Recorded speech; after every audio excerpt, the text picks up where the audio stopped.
Just this week, a 22-year-old Oregon man was charged in the District of Alaska in connection with what's called a DDoS-for-hire botnet. And we're going to break this down for you. So in this case, this botnet, called RapperBot, is said to be responsible for a series of large-scale cyber attacks executed over the last several years. But this is just one example of a wide-reaching cyber attack that can cost consumers like you, at minimum, a lot of time and money.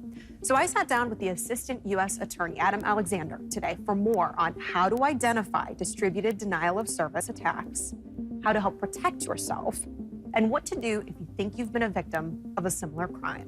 We're talking about distributed denial of service attacks, right? So can you explain what that is and why they're so dangerous? Exactly right. So put very briefly, we all have an increasing number of internet-enabled devices in our homes. 10 or 15 years ago, maybe it was just your computer or a laptop. Nowadays, the average household can have dozens of internet-enabled devices. And the problem there is that there's sophisticated transnational criminal organizations that are constantly scanning the internet, trying to find these vulnerable devices to hijack them for a variety of criminal purposes.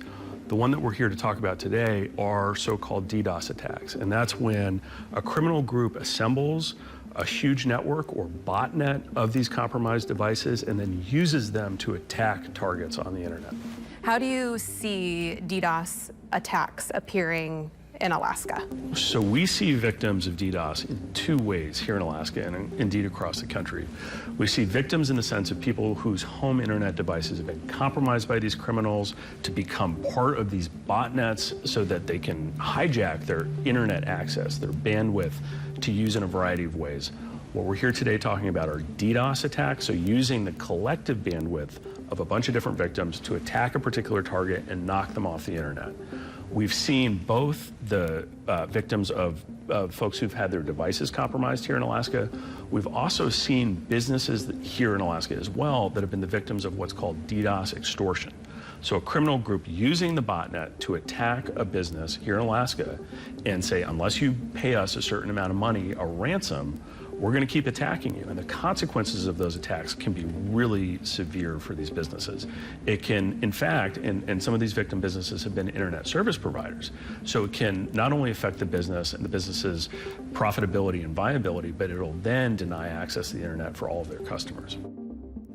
Is there anyone who isn't susceptible to this? I mean, even cars, right? Exactly Most have some sort of internet capability these days. When you think about, or I think about the number of internet-enabled devices in our homes or that we use, 10 or 15 years ago, we might have a computer and a Wi-Fi router and maybe not much else.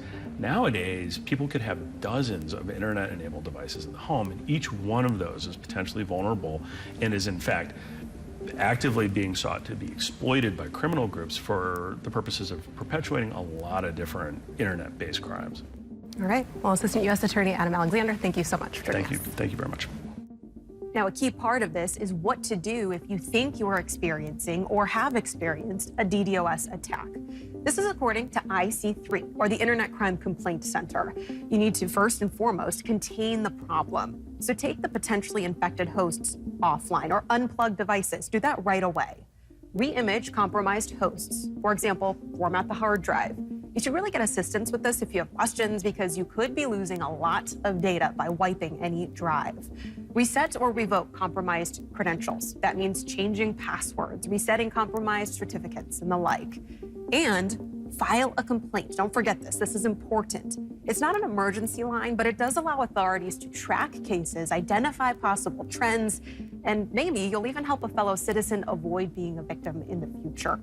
IC3.gov is a key government-supported resource for this. It does include detailed information and guidance and can be accessed via our website.